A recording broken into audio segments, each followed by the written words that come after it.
alive! It's alive! It's alive! It's alive!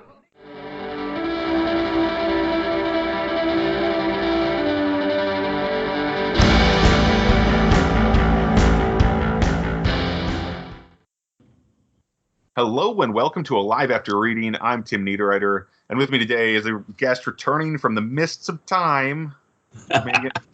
I will probably put. I'm not going to make any promises, but most likely his first episode is going to be in the show notes as well. Alasdair Stuart, welcome back. Hi, thanks so much for having me back.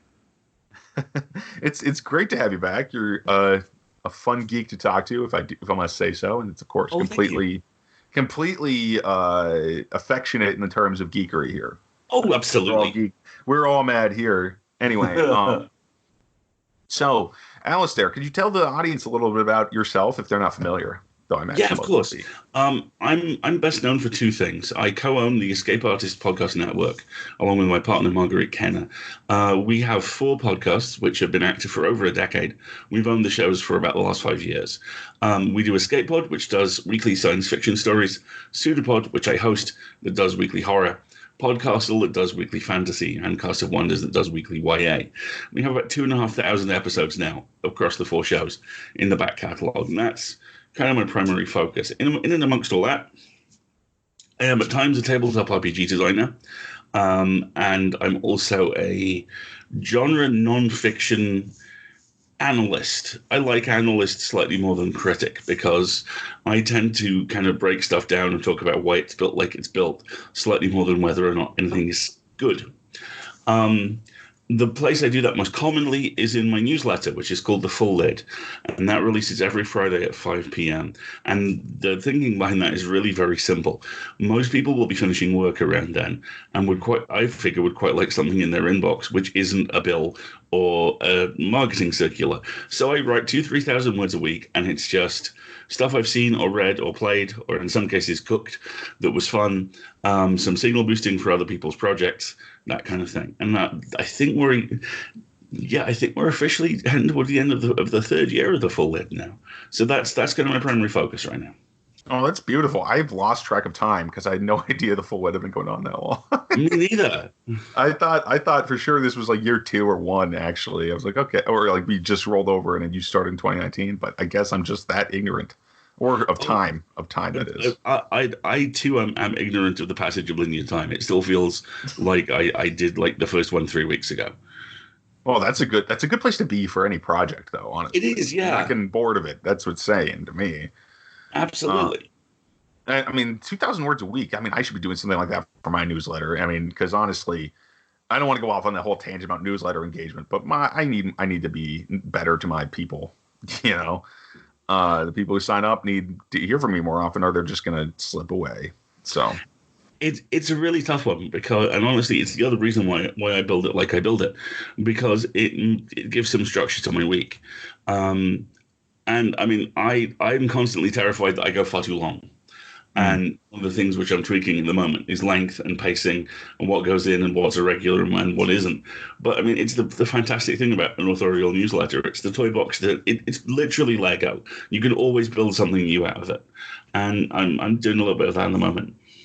Oh, that's a great point. And I don't want to pick your brain about that right now, though, because this show is not necessarily focused on authors, though I guess a lot of authors probably listen to it in our audience.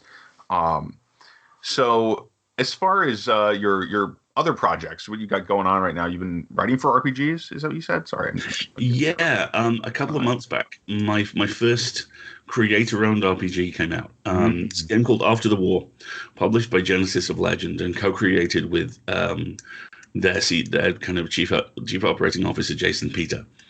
And this is really kind of the summation of a lot of the stuff which I've been trying to do with RPGs for a little while. Ideas kind of hit me in waves. And there was a period about 2 years ago where I wrote 4 or 5 things about pieces of sentient alien music. And this was one of them. And the basic idea is essentially an almost Starfleet-esque setup where you have an exploratory organization made up of 4 or 5 major sentient races and a peaceful galaxy. Everyone basically gets on.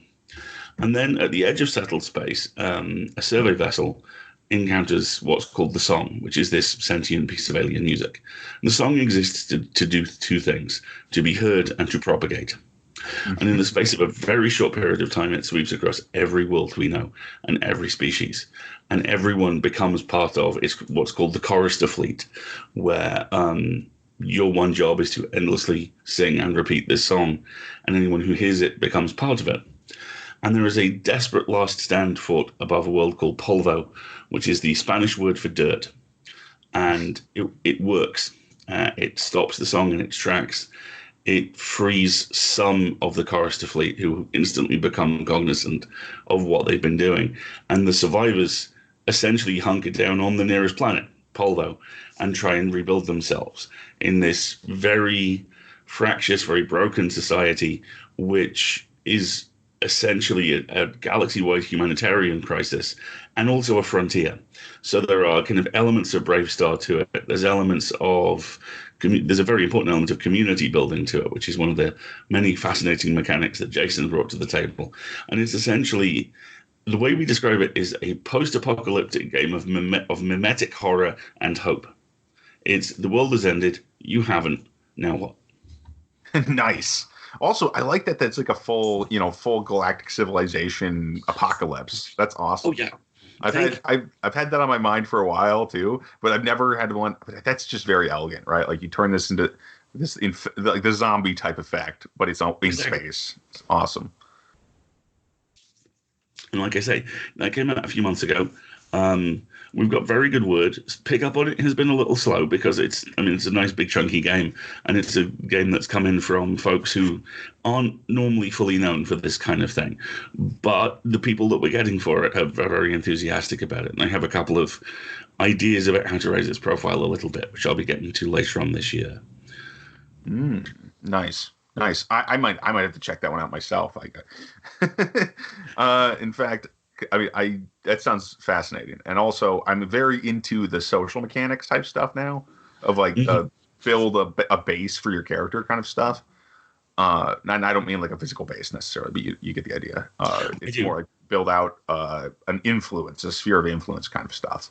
That's really interesting to me, and I still haven't managed to actually release an RPG, even an indie one, but like I really want to do that at some point. It is some of the most fun it is without a shadow of a doubt the most fun I have ever had writing RPGs, and it's some of the most fun I've ever had writing. It's been a deeply wonderful experience. So I want to dig into that, what you said there, because I have a huge challenge with just staying like. Let me explain this in a more accurate way. I don't think there's a single project that I could have that I won't get bored of in 30 seconds. And I somehow managed to write books, but it's very difficult to get through anything because I always want to do something different, pretty much, unless I've lost my sense of myself. You know what I mean? Mm-hmm. Do you have any challenges like that when you regardless of project, or do those go away with the right project? Yeah. Absolutely, I do. The last couple of years of my professional life have been very about two things. One has been acknowledging that there is a wild difference between filing copy with people on short deadlines for small amounts of pay and writing where I want to write. And the other has been transitioning from being one of those people who folks call up and go, I need 500 words on this by the end of the day, to somebody who writes something that pays out 2 years later. And that second one has been incredibly difficult because it's so easy as a freelancer to equate how much work you're doing and how many invoices you are sending in with personal worth and with worth of the work. And I had a kind of fairly rough 6 to 8 months where I had a lot of the paying markets I was working for kind of shot out from under me. Barnes & Noble sci-fi blog wrapped a little while ago. That was one of them. I was doing some work for MYM Buzz, which was an offshoot of an events company over here, which got bought by Funko, who immediately decided they couldn't afford to run a website for pittance, which seemed odd. And Tor.com pivoted away from the kind of stuff that I was doing. So I went from 3 or 4 articles a week there to nothing. in quite a short space of time. And it felt a little bit for a while like sitting in the middle of the road watching the bus drive off, you know?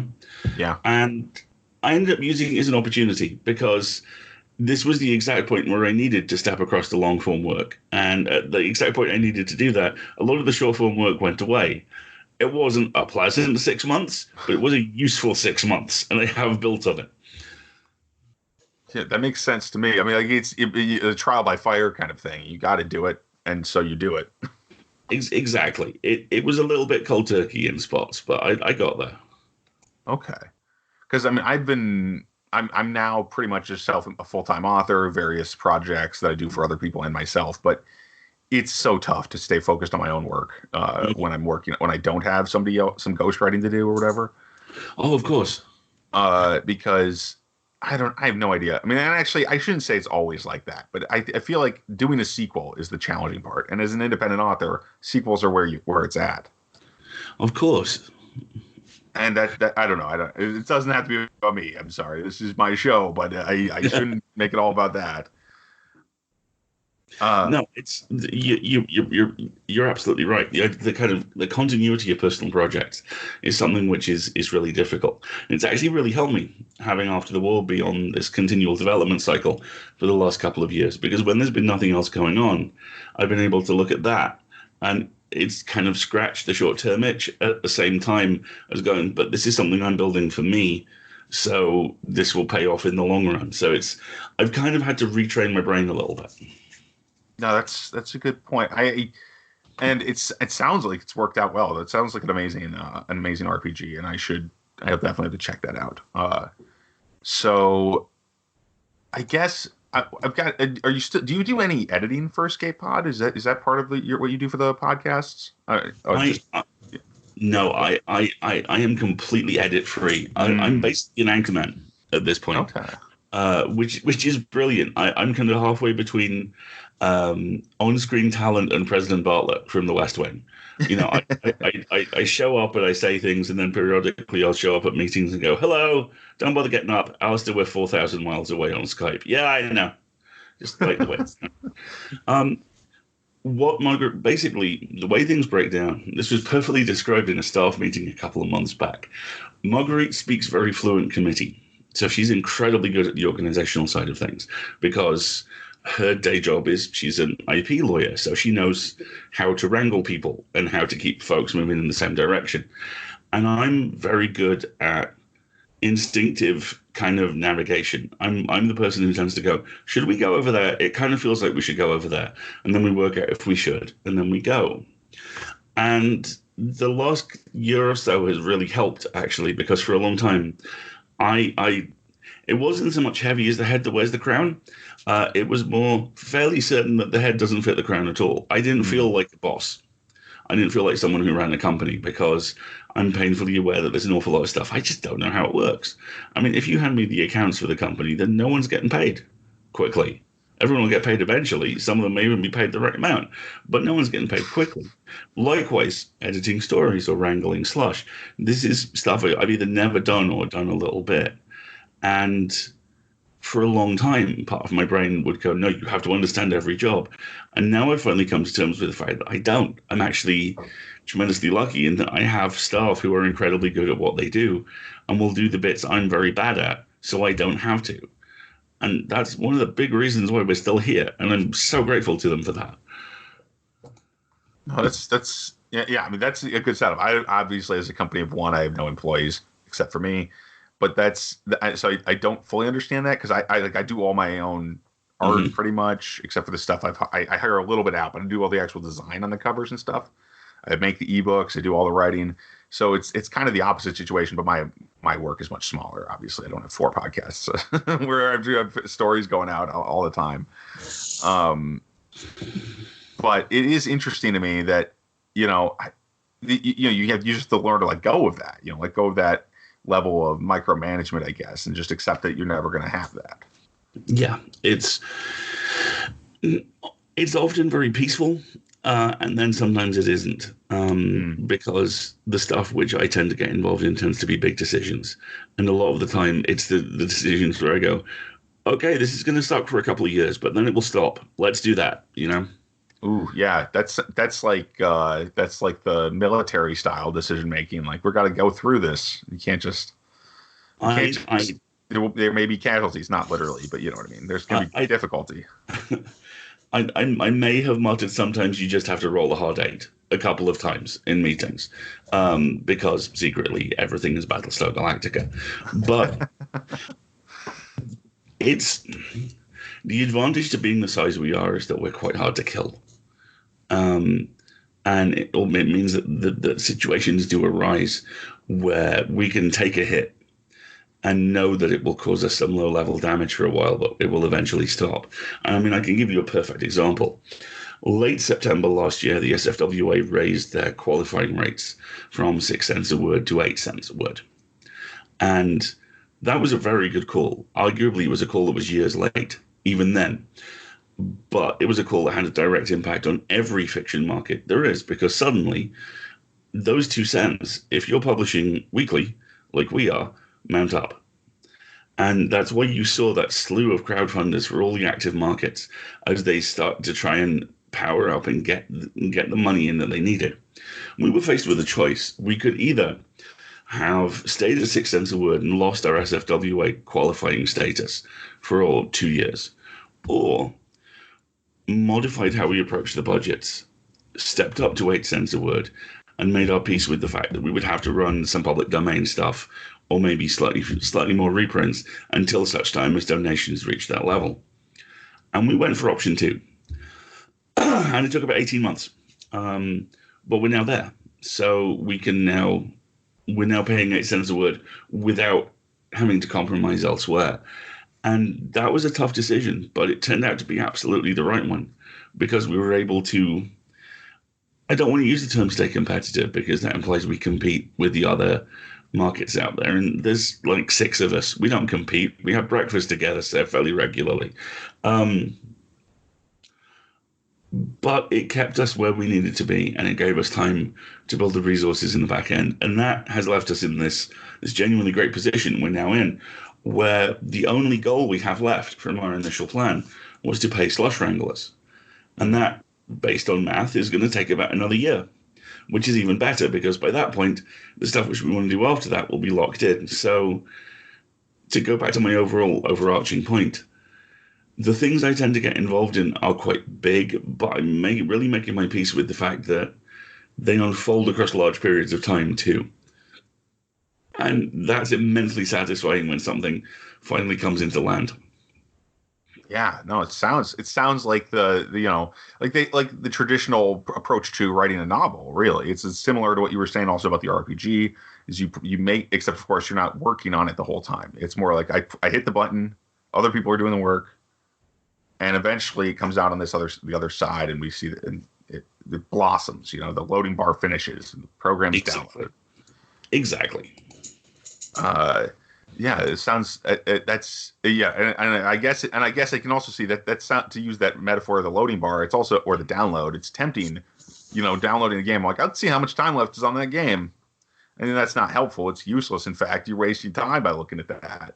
Yep. But it's a temptation. Anyway, so as far as stuff you've been reading lately, have you had anything really strike you that you've been going at, whatever I said, that you've been reading lately? Yeah, actually 2 things, 1 comic and 1 novel.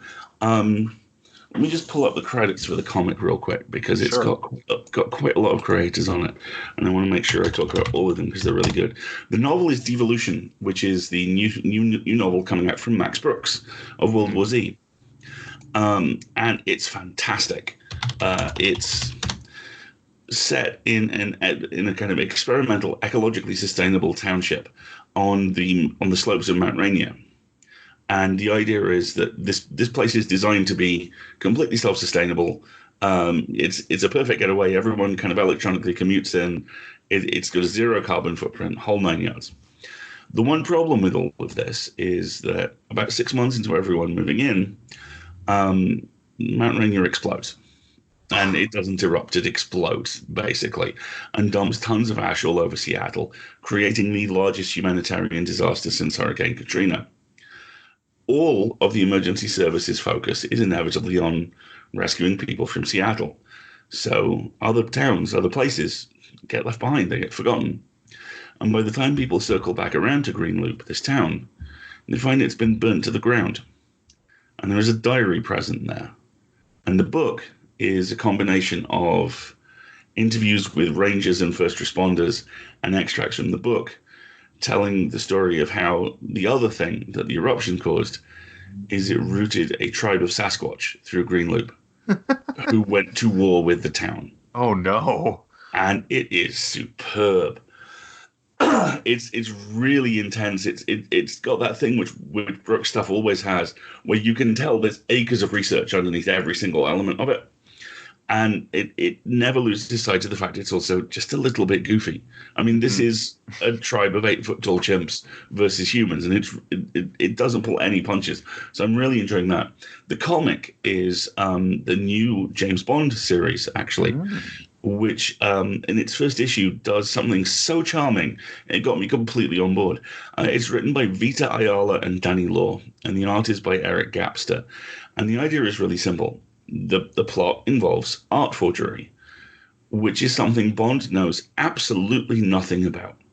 He knows suits and cars and murder. So, of course, he has to go find a couple of experts. And the experts that he finds are charmingly disreputable, I think is the best way to describe them. And there is this wonderful moment in the first episode where they figure out that this piece of art has been stolen while in the vault at a museum and replaced with a forgery. And they report this, and everything's kind of pushed up the line. And then they wait for their bosses to leave, and one of them looks at the other and goes, "How would you do it?" And the entirety of the final half of the issue is these two walking through the most plausible scenarios to do this seemingly impossible crime, literally doing it in the issue. And like the artist puts them inside these scenarios and has them comment on them. And it reminded me of nothing more than one of my favorite TV shows, Leverage. And it fits with Bond so well, and it's so funny and clever and odd, and I'm really enjoying it. That's one of those comics that always goes to the top of the pile. And and that's the new James Bond series. Okay, that's right. Cool.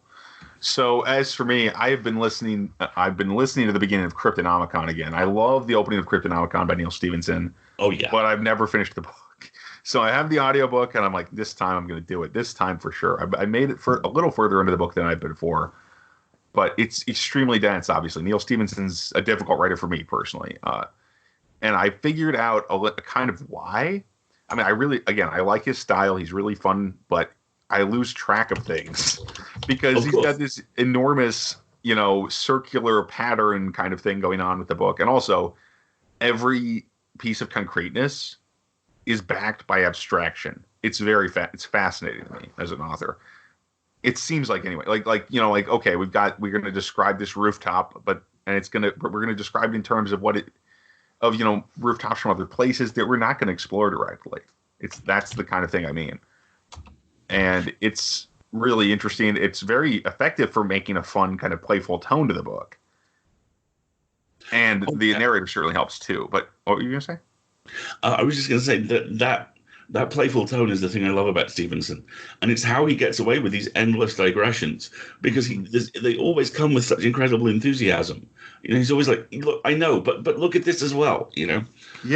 Like the very beginning of this book, the prologue is about people. It's a very like this. The actual scene will be like 2 paragraphs, almost like 3 or 4 maybe, where the Marines it's the beginning of World War II or World War II in China or whatever. These Marines are fleeing Shanghai. They're going down to the river to get on their boat, and they're in these trucks transporting cryptological equipment, but they don't know anything about that stuff. It's all about the people, the stuff that's in their way, which is these people moving currency around because it's a bank rush or whatever at the end of the day. Hard to explain because obviously it takes the whole chapter from to just to do this one thing, but it's really interesting and it's fun. And then there's the framing of haikus, and as an amateur poet myself, I do enjoy that. So it was hilarious. Cool. It's a really funny scene too, and there's nothing about it that's like dramatic really. It's all humor. That's really cool. I like that. I mean, I guess there's something that's dramatic is that the war is about to begin, right? Like the Chinese are coming to, or the Japanese are coming to invade the city probably. But like, yeah, there's nothing immediately perilous except for maybe tipping over the car, you know. Yeah. And yeah, anyway, it's fascinating and I enjoyed. I recommend Cryptonomicon based on just reading those first few chapters, but I'm definitely going to get to the end of it this time. I'm determined. It's an enormous book. Fantastic. Yeah. All right. So thanks for being on the show, Alasdair. Where can people find your stuff and get the full lid, that kind of thing? The two best places to find me are my website, which is alasdairstuart.com, and there's a sign-up link for the full lid right there. Or alternatively, you can usually find me on Twitter at, again, Alasdair Stuart. Wonderful. And as for this podcast, I should say, thanks for being on the show, Al. It's been awesome. You're a great guest. So much for lots having of fun. And we got a little heavier than I expected to do this episode, but that's great. Actually, a little variety, honestly, for this show. So thanks for listening, everybody.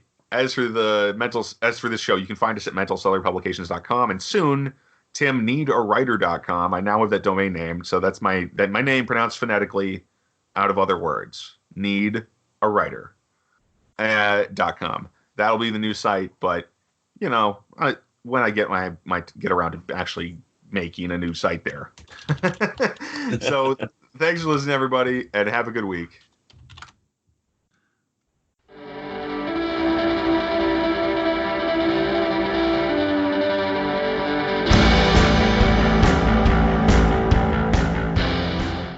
That tears it.